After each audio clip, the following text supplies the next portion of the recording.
Hello, ladies and gentlemen. I am Dr. NIK NIKAM from Triple N Media. I am a passionate photographer.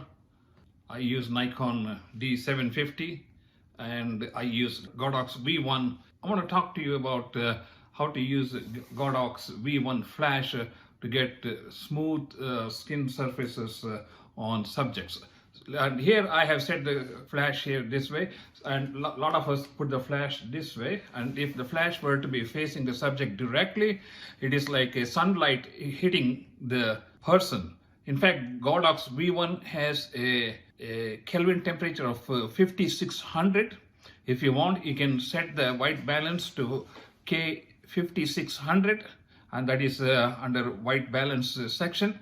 And when we have this particular angle set, when we take a picture, is going to create flash burns all over the face because the harsh light is hitting the subject. We can have a dome which may diffuse the light a little bit, but this is probably not the best way to get the picture of a subject if we are trying to get some soft skin without having any flash burns on our faces.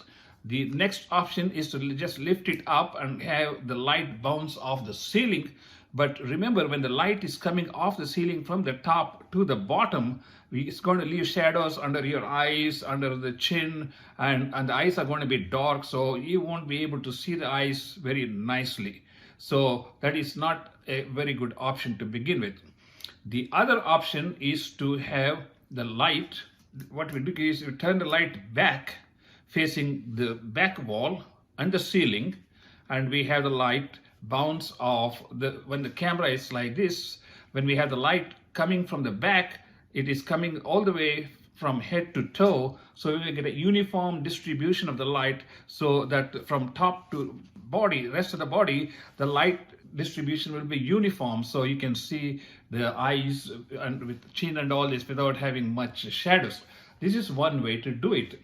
And I had a very bad experience a couple of days ago when I was trying to take some pictures using the vertical or the portrait mode. And what I was doing was I was using like this flash. What was happening was only the left half of the picture was lighted while the right half of the picture was dull.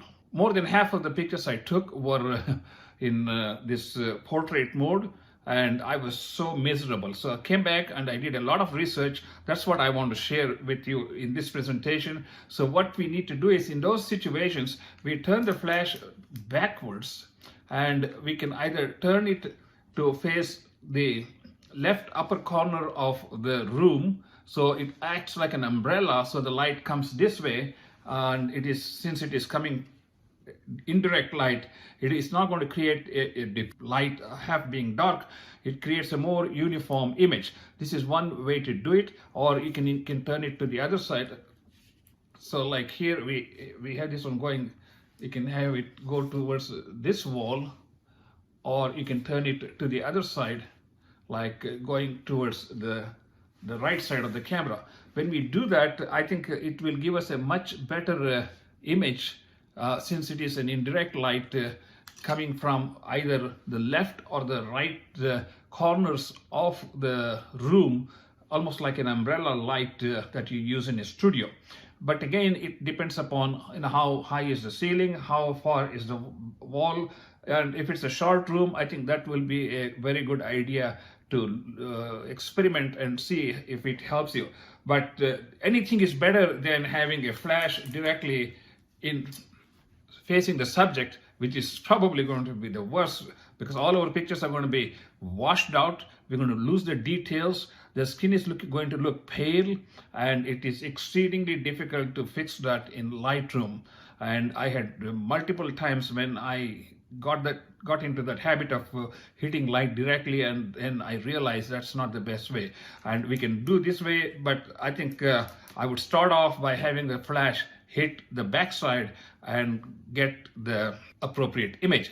If the image is lighter, there are two things we can do. Number one, either we can increase the ISO, and what I have done is I have an ISO minimum set at 400 and the maximum set at 6400, which should be enough for most indoor pictures. So in that way, the the camera will automatically adjust the auto. So you put the auto on adjust, minimum 400, maximum 6400. You can go up to 12,500, whatever you like, depending upon your type of situation.